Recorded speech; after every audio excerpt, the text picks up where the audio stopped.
الاحتفال ده بمثابة ايه؟ مفيش مشكلة. اتفضل. أقول في الأول تاريخ الكنيسة. بالنسبة لهروب العائلة المقدسة إلى أرض مصر، العائلة المقدسة بعد ما طرحت الوجه البحري وصلوا مصر القديمة في النسا وشنين النصارى، وبعد كده يوم عندنا هنا بس ممكن على الصوت شوية يا ابني؟ على صوتك شوية عشان ده شلوية. يوم في المغارة، لجأوا المغارة اللي في الكنيسة أقاموا فيها 3 أيام. الكلام ده كان سنة 3 ميلادية. دي العائلة المقدسة؟ العائلة المقدسة جت قعدت في المغارة 3 أيام كمان. تمام. بعدين كملوا بقى الرحلة بتاعتهم لحد جبل. تمام يا فندم. راحوا على الأشمونين وملاو والقصية وقرية مير والدير المحرق، وأقاموا في الدير المحرق 6 أشهر و10 أيام. تمام. نرجع للمغارة اللي في الكنيسة، فضلت مجهولة أمرها من القرن الأول المسيحي للقرن الرابع المسيحي، مجهولة وغير معروفة. القديسة والملكة هيلانا أم الملك قسطنطين الكبير اللي هي تتبعت خطوات رحلة العائلة المقدسة سواء في الوجه البحري أو البر. فجت عندنا هنا سنة 328 ميلادية. تمام. ولما عرفت عن طريق السؤال والجواب والبحث بأن العائلة المقدسة لجأت للمغارة سنة 3 ميلادية وقامت فيها 3 أيام، أمرت بنحت الصخرة وفرغتها وعملتها كنيسة على اسم العذراء سنة 328. 328؟ تمام. ميلادية. الحاجات القديمة اللي في صحن الكنيسة عندنا المعمودية، وعندنا مكان اللجان بتاع عيد الغطاس وخميس العام في الأرضية.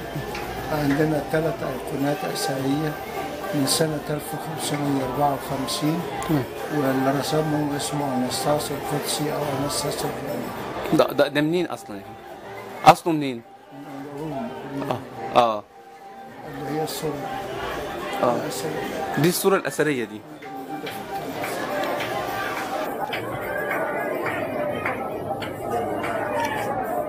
دي بترجع تاريخها لقد ايه؟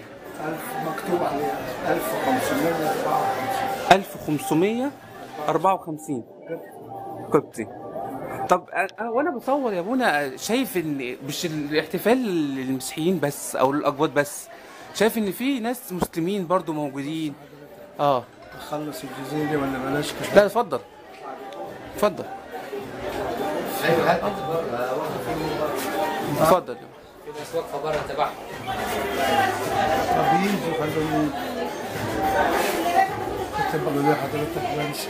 احنا وصلنا لحد الصوره قلنا الاثريه موجوده في الكنيسه. تمام. وفي صورتين تاني او بنتين تاني قدام ماري جرجس القديسه بالتاريخ.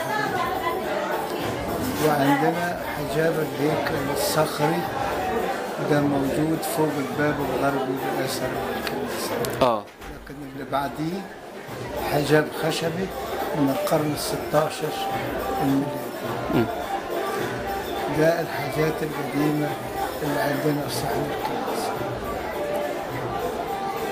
ده من حيث مجيء العائلة المقدسة من حيث الكنيسة.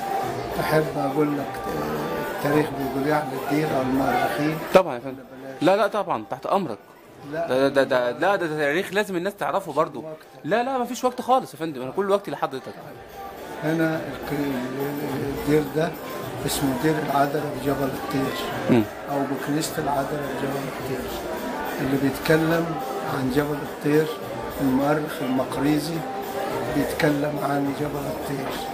نقول ليه الجبل ده سمي بجبل الطير؟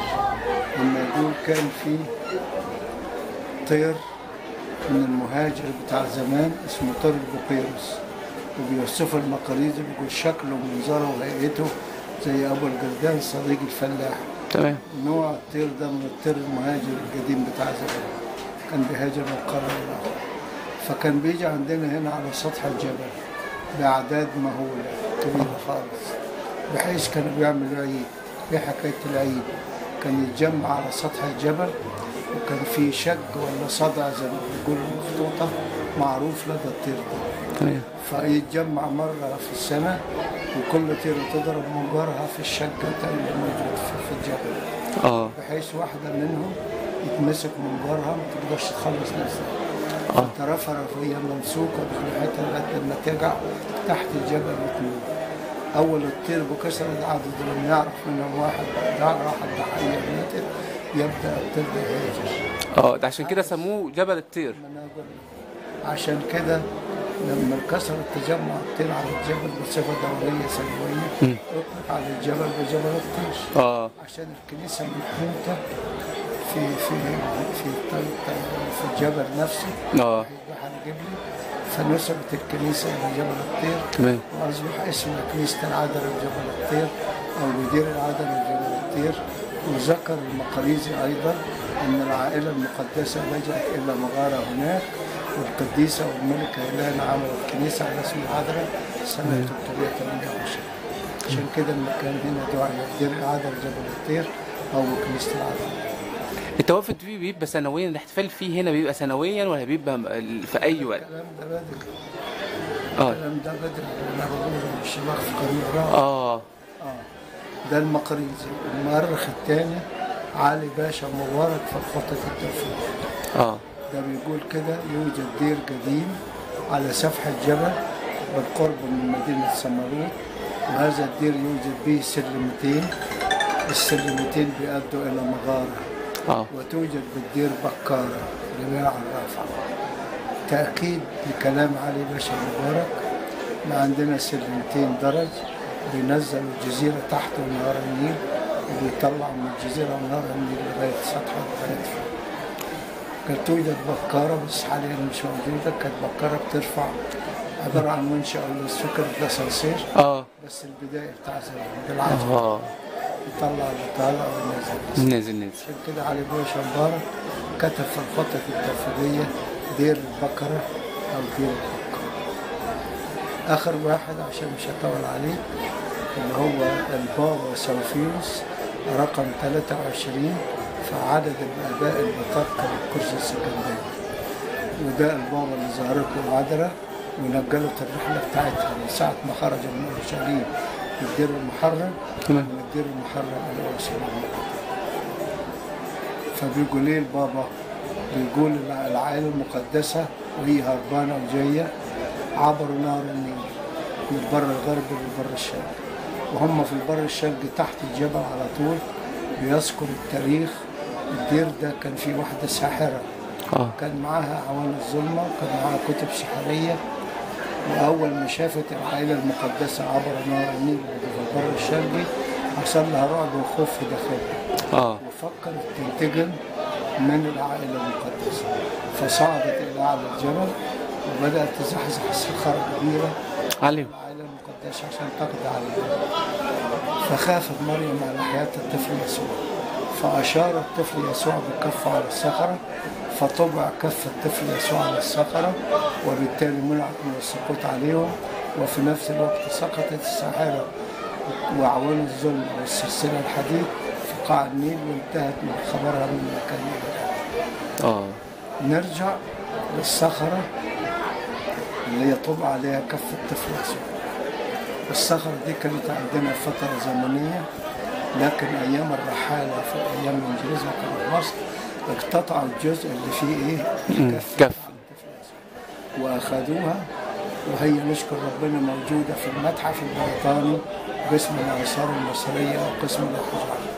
حجمها دلوقتي 70 سنتي في 50 سنتي. لما بيجيبوا طفل من 2.5 سنين أو 3 سنين يحط كف مكان كف الطفل يسوع فبيدخل في الصخرة وبيتحط.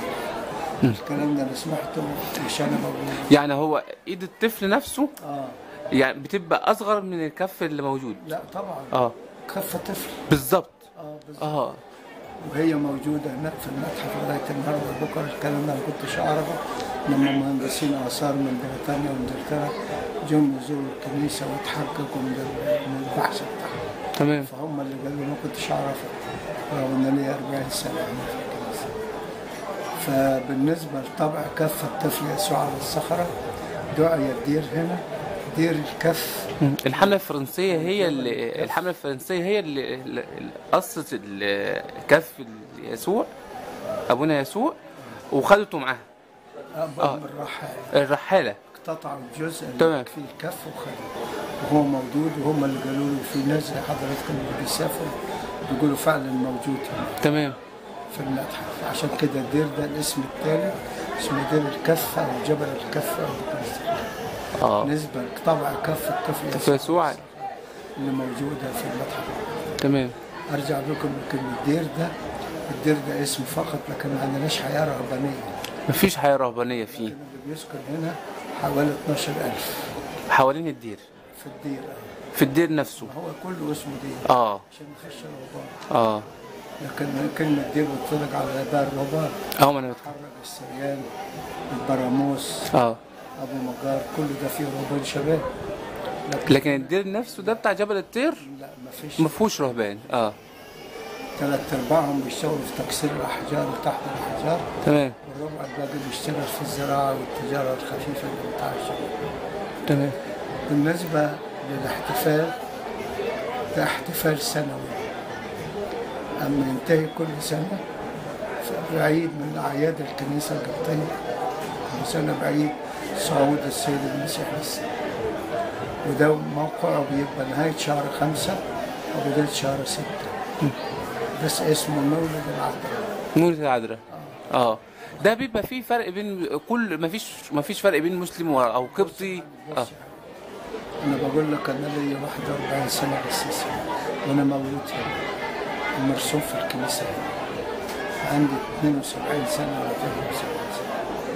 المولد اللي عندنا هنا مثال طيب جدا جدا جدا بالنسبة لوجود المسلمين والمسيحيين في مكان واحد. فاحنا هنا نشكر ربنا، نشكر موقع المولد بس، وجميع البلاد اللي جنبينا بحرينا وجبلينا. مفيش فرق بين مسلم وقبطي ابدا، وانا بقول المسؤول عن الكلام. يعني البلاد المجاوره من جبلي ومن بحري عارفين ام اسماعيل بنت مين، وانا عارف ابو محمد اسمه وما فيش اي خلافات ابدا. العرق اللي بيتدب عشان الخيام ده بيبقى مسلم وده مسيحي بيسد على الاثنين. ما عندناش اي شغل بين المسلمين، ودي حقيقه وقعت انا مسؤول عنها طبعا بحكم السن وبحكم الموالد اللي بتبدا اللي فاتت. تمام. شايف اطفال بره بيحتفلوا، في اطفال ابهاتهم بيحتفلوا بيهم ويبقى في طبل وحاجات زي كده. مش كده. دول بيزفوا اولاد. وانا قصدي كده ايه يعني ايه اللي بيحصل في القصه دي؟ احتفال. بيحتفل بابنه يعني حاجه زي التنصير. ايه هو اللي هو التنصير يا فندم؟ في ميه بنصلي عليها ونحطه في الطفل. تمام. بس هم بيفرحوا والناس دول بيسترزقوا مش داخلين. فبتبقى في حاله فرحه جامده. انا شفت كذا حاله. كلهم بيبقوا فرحانين بالمولود الجديد. كل سنه وحضرتك طيب. من الكنيسه لغايه البيت اللي ساكنين فيه. انا اسف جدا، انا كنت